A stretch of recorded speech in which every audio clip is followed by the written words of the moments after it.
प्यारे बच्चों, कक्षा 10 अंग्रेजी यूपी बोर्ड में कविता में दूसरी कविता है the song of life. Song means होता है भजन। भजन क्या है, गीत क्या है, जीवन का गीत, जीवन का भजन, जीवन का उद्देश्य क्या है। जो हमने मनुष्य रूप में जन्म लिया है, क्या यह जीवन सामान्य जीवन जीने के लिए पर्याप्त है? ऐसा हम क्या करें कि यह मनुष्य जीवन सार्थक हो जाए और लोग हमें हमारे जाने के बाद भी याद रखें। इसमें देखेंगे the song of life Henry Wordsworth Longfellow के द्वारा रची गई बड़ी ही सुंदर कविता है, जिसमें व्यक्ति को भाग्यवादी न होकर के कर्मवादी होना चाहिए, जिससे हम अपने जीवन को अपने कर्मों के द्वारा इतनी ऊंचाई तक ले जाएं कि यह हमारा जीवन और विकसित हो जाए और ऊंचाई पर पहुंचे। देखिए, life is real, life is earnest and the grave is not its goal. Dust thou art to dust returnest was not spoken of the soul। अर्थात लाइफ इज रियल, जीवन वास्तविक है। Life is earnest, earnest means गंभीर।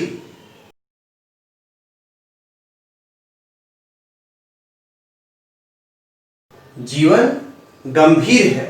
And the grave is not its goal. Grave means कब्र होता है।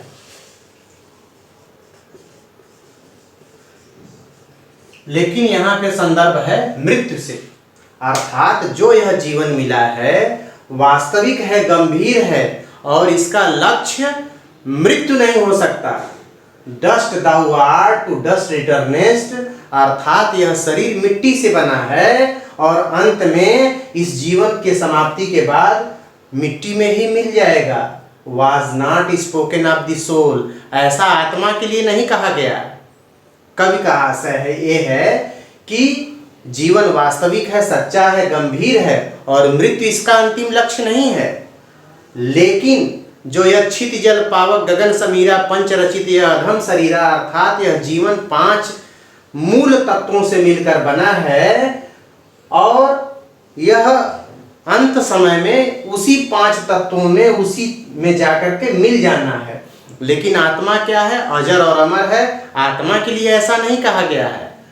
Soul is permanent but body is मॉर्टल।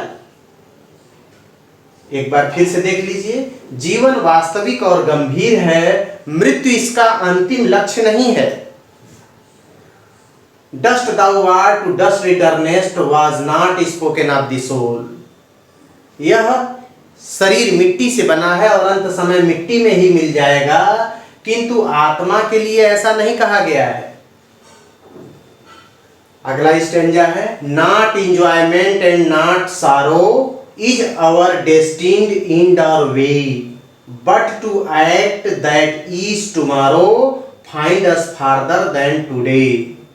Not enjoyment and not sorrow, अर्थात हमारे भाग्य में सुख दुख पहले से ही निर्धारित है, ऐसा हम न मान करके हम अपना रास्ता, अपना कर्म पथ कुछ इस प्रकार से विकसित करें कि बट टू एक्ट, हम अपने कर्म के द्वारा, कि दैट इज टुमारो, कि प्रत्येक आने वाला कल, ईच माने प्रत्येक, टुमारो मीन्स आने वाला कल, find us farther than today, जो प्राप्त करे जो हमारा वर्तमान है उससे आगे। फार्दर मीन्स आगे, अर्थात हमारे भाग्य में सुख दुख पहले से निर्धारित है, ऐसा न मान करके हम कर्म इस प्रकार से करें कि हमारा आने वाला कल आज से बेहतर हो। In the words broad field of battle, in the bivouac of life be not like dumb driven cattle, be a hero in the strife.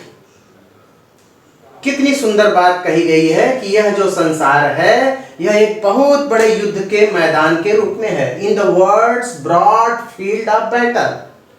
Broad means चौड़ा,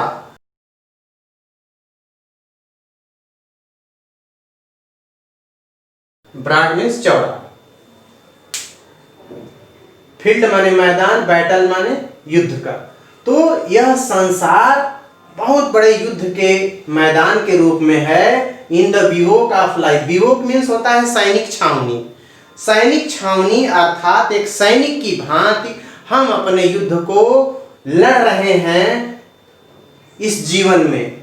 बी नॉट लाइक डम, अर्थात हम गूंगे न होकर के ड्रिवन कैटल, भगाए गए जानवर, अर्थात हम उन निरीह जानवरों की भांति गूंगे बहरे मौन रह करके इस युद्ध को नहीं लड़ सकते। इस युद्ध को लड़ने के लिए हम अंततः मनुष्य हैं, तो मनुष्य के रूप में हमारा पहला कर्तव्य होता है संघर्ष करना।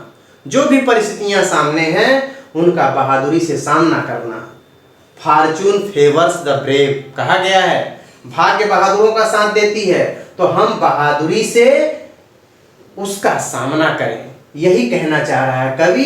एक बार फिर से देख लीजिए, यह संसार एक बहुत बड़े युद्ध के मैदान के रूप में है, जिसमें सैनिक छावनी के रूप में हम अपने जीवन को व्यतीत कर रहे हैं, युद्ध को लड़ रहे हैं। लेकिन उस युद्ध को लड़ने में हम मूक होकर के एक जानवर की भांति युद्ध को नहीं लड़ सकते, बल्कि एक हीरो की भांति, वीर की भांति बहादुरी के साथ स्ट्राइक में संघर्ष।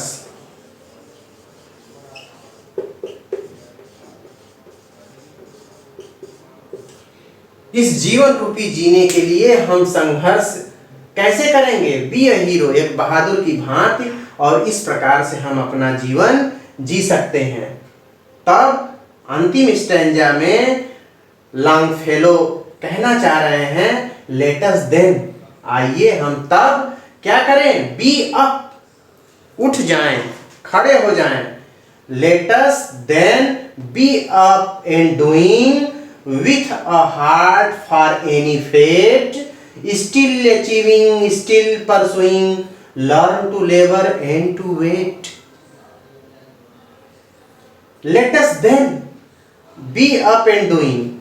आइए हम तब उठ खड़े हों और कर्म पथ पर अग्रसर हो जाएं, with heart, मन से, for any fate, चाहे रिजल्ट कुछ भी हो, परिणाम चाहे जो कुछ हो, लेकिन हम मन से यदि लग जाएंगे तो क्या होगा? स्टिल अचीविंग, लगातार हम कुछ न कुछ प्राप्त करेंगे। स्टिल परसुइंग, और लगातार कुछ प्रयास भी करेंगे। और इस प्रकार से हम सीखेंगे लर्न टू लेबर, श्रम से हम जीवन में बहुत कुछ पा सकते हैं। कहा गया है मेहनत का कोई विकल्प नहीं है, मेहनत के अलावा संसार में कोई रास्ता नहीं है। और यह हम जब लगातार मेहनत करेंगे, कर्म करेंगे, अपनी जिम्मेदारियों का निर्वहन करेंगे, तो निश्चित रूप से हमें कुछ उपलब्धियां प्राप्त होंगी और निश्चित रूप से हम उससे कुछ जीवन में सीखेंगे।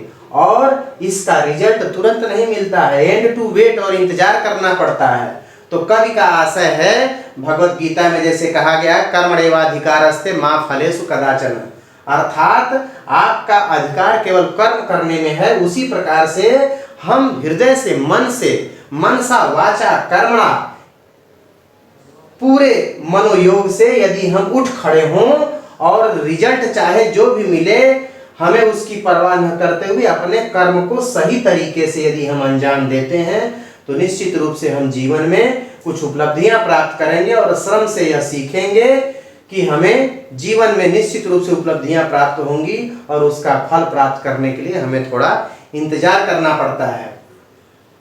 तो हेनरी वर्ड्सवर्थ लॉन्गफेलो ने यही बताने की कोशिश की है। अब इसमें और क्या विशेषता हो सकती है? जैसे देखिए, राइमिंग वर्ड्स परीक्षा में आता है, तो राइमिंग वर्ड्स क्या होता है?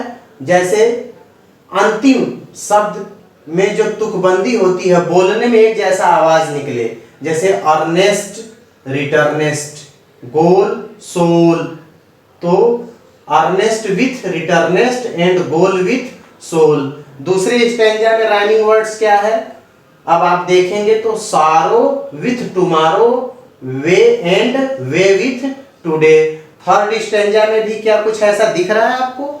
निश्चित रूप से दिख रहा है। देखिए, battle with cattle and life with strike के राइमिंग वर्ड्स है, बोर्ड परीक्षा में पूछे जाते हैं। बहुत ही आसान है, बहुत ही सरल है। बोलने में आवाज एक जैसी निकले, अंत वाला शब्द जरूर मिलना चाहिए। जैसे डूइंग, परसुइंग, तो परसुइंग और डूइंग मिल रहा है ना, तो doing with pursuing and fate with wait, इस प्रकार से हो गए।